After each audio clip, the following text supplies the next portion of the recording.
बहुत समय पहले की बात है। राजपुर गांव में सोहन नाम का एक ईमानदार दूध वाला रहा करता था। उसकी एक गाय थी और वह गांव में घर घर जाकर दूध बेचा करता था। उसकी गाय का दूध इतना शुद्ध और गाढ़ा होता कि गांव वाले उसी का इंतजार करते रहते थे। वहीं गांव में एक और दूध वाला रहता था, शंकर। शंकर की गांव में दूध की बड़ी दुकान थी और उसका भी दूध का व्यापार बहुत अच्छा चलता था।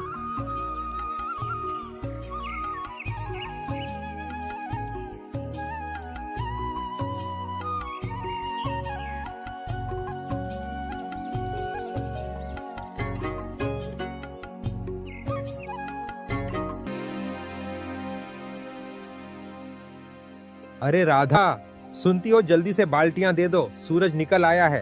पूरे गांव में दूध देने जाना है। आज पता नहीं इतनी देर कैसे आंख लग गई। बाल्टियां पहले ही तबेले में रख दी हैं, अब आप बस दूध निकालना शुरू कीजिए।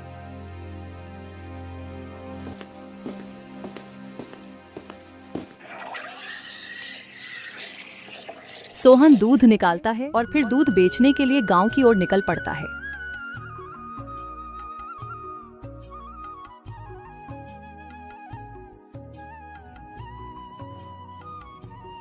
दूध ले लो, शुद्ध और गाढ़ा ताजा ताजा दूध ले लो। इस तरह सोहन पूरे गांव में आवाज लगाते हुए दूध बेचता है।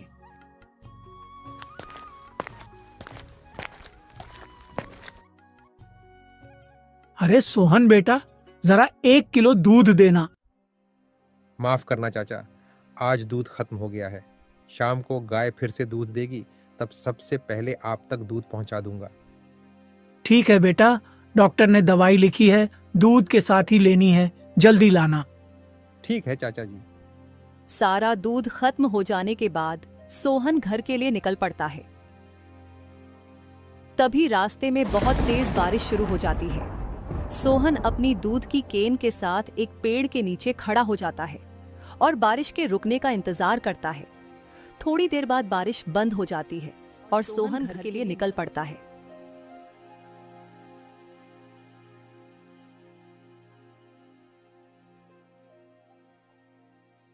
अजी, आपको इतनी देर कैसे हो गई आज? अरे वो रास्ते में बहुत जोर से बारिश शुरू हो गई थी ना, इसलिए देर हो गई। और बारिश इतनी तेज थी कि रुकने का नाम ही नहीं ले रही थी। बारिश रुकने का इंतजार करते करते शाम हो गई। चलिए ठीक है, आप हाथ मुंह धो लीजिए, मैं आपके लिए खाना लगा देती हूँ।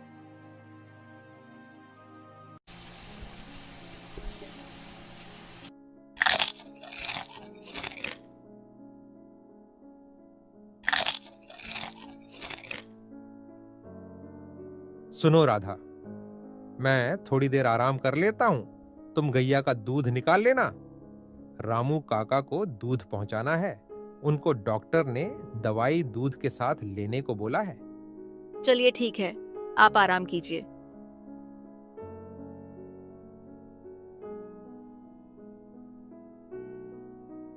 ठीक है राधा, मैं जा रहा हूं, जल्दी ही आ जाऊंगा। ठीक है, ध्यान से जाना। और हाँ, आते समय समोसे लेते आना। आज बहुत मन हो रहा है समोसे खाने का बारिश के मौसम में। रामू चाचा, ओ रामू चाचा, घर पे हो क्या? अरे सोहन बेटा, तुम आ गए। मैंने सोचा तुम नहीं आ पाओगे, बारिश जो इतनी तेज थी। अरे चाचा जी, कैसे नहीं आता मैं? आपको दवाई भी लेनी थी ना। कितनी भी तेज बारिश क्यों ना होती, मैं जरूर आता। ठीक है चाचा जी, चलता हूं मैं। भगवान तुम्हारा भला करे बेटा। सोहन रामू चाचा के घर से निकला ही था, तभी उसे अपनी पत्नी की बात याद आती है कि उसने समोसे मंगाए थे और समोसे लेने के लिए वह बाजार की तरफ चला जाता है। भैया, 4 समोसे पैक कर दो। सोहन समोसे लेकर अपने घर की तरफ जा ही रहा था कि तभी मालती उसके पास आती है और कहती है, क्या बात है सोहन भैया, आजकल तो बहुत पैसे छाप रहे हो। नहीं मालती बहन, भगवान की दया और आप लोगों की मेहरबानी से गुजारा हो रहा है। अच्छा, सुना है सरला का बेटा पिछले कुछ दिनों से बहुत बीमार चल रहा है और डॉक्टर ने कहा है कि मिलावटी दूध की वजह से ये सब हुआ है और गांव में बहुत सारे लोग भी बीमार पड़ रहे हैं। कहीं ये कमाल आपके दूध का तो नहीं? नहीं नहीं मालती बहन, मैं भला ऐसा क्यों करूंगा। जो मालती ने बताया, सोहन उस बारे में सोचते सोचते घर आ जाता है। आ गए आप? बहुत देर कर दी आने में। भाग्यवान, तुम्हारे लिए समोसे लेने चला गया था, इसलिए देरी हो गई। अच्छा, समोसे ले आए? चलिए खाते हैं।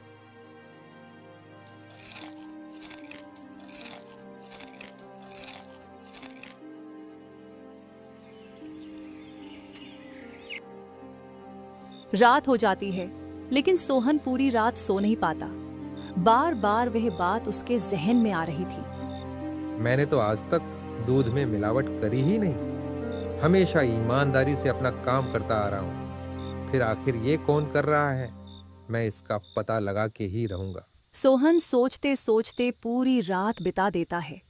तभी उसे शंकर का ख्याल आता है, जिसका गांव में दूध का बड़ा व्यापार था। ये काम उस शंकर का हो सकता है। जो भी हो, आज मैं पता लगा के ही रहूंगा। मेरी बेवजह बदनामी हो रही है। सोहन सूरज उगने से पहले ही घर से निकल जाता है और सीधा शंकर के तबेले में पहुंच जाता है। वहां जाके वो एक पेड़ के पीछे छुप जाता है और जो देखता है उसकी आंखें फटी की फटी रह जाती है। अच्छा, तो ये माजरा है। अरे शंकर भैया, ये क्या कर रहे हो? अरे सोहन, ये मेरा काम है, तुम इसमें मत पड़ो। तुम्हारे दूध से लोग बीमार पड़ रहे हैं। गांव वालों के साथ धोखा करना बंद करो, वरना मैं सबको बता दूंगा। अरे जा जा, तुझसे जो होता है कर ले। शंकर सोहन का कहना नहीं मानता है।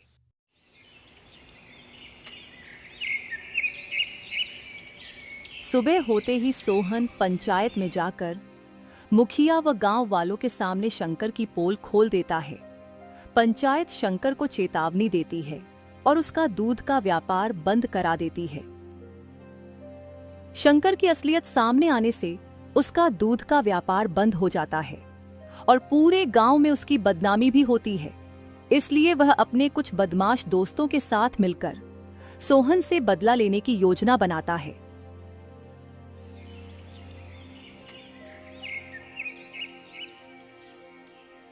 अरे ओ दूध वाले, तूने आज जितने भी पैसे कमाए हैं सब मुझे दे दे। अरे भाई, आज कुछ खास कमाई नहीं हुई है। ठीक है, आज जाने दे रहा हूं।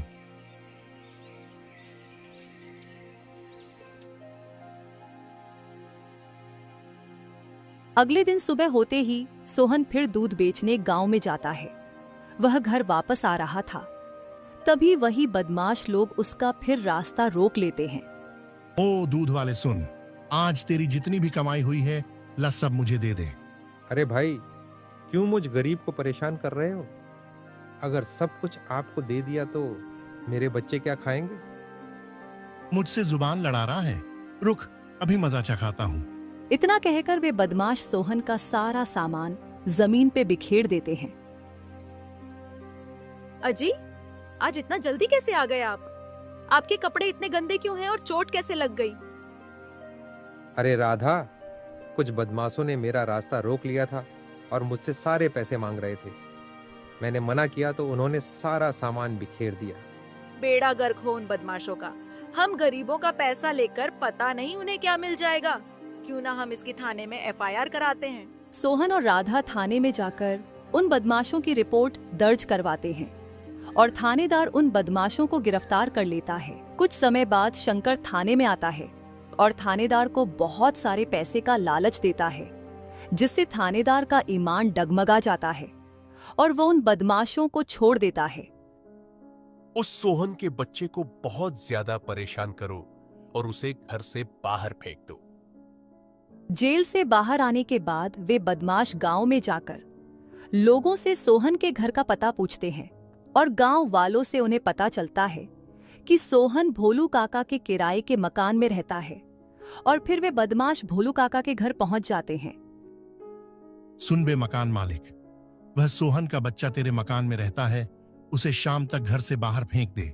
अगर मेरा कहना नहीं माना तो मैं तुम्हें तेरे पूरे परिवार के साथ खत्म कर दूंगा।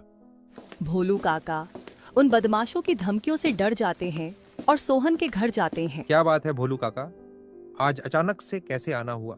अरे ओ सोहन, आज शाम तक मकान खाली कर देना। अगर नहीं किया तो मैं खुद आके सब कुछ बाहर फेंक दूंगा। इतना कहकर भोलू काका वहां से चले जाते हैं। इस महीने का किराया भी हमने दिया है, तो भोलू काका मकान खाली करने का क्यों कह रहे थे? आखिर हमने ऐसा क्या किया है? पता नहीं भाग्यवान, ऊपर वाला ही जाने। अरे तुम सब तो जेल में थे ना, फिर बाहर कैसे? भला किसकी इतनी हिम्मत जो मुझे अंदर रख सके? अच्छा, तो भोलू काका ने तुम्हें मकान खाली करने के लिए उकसाया क्या? अरे ओ जग्गा और बल्लू सुनो, ये बहुत चपर चपर कर रहा है। इसके बीवी बच्चे और सारे सामान को बाहर फेंक दो। इतना कहकर वे बदमाश सोहन उसकी बीवी, बच्चों और घर के सारे सामान को बाहर फेंक देते हैं।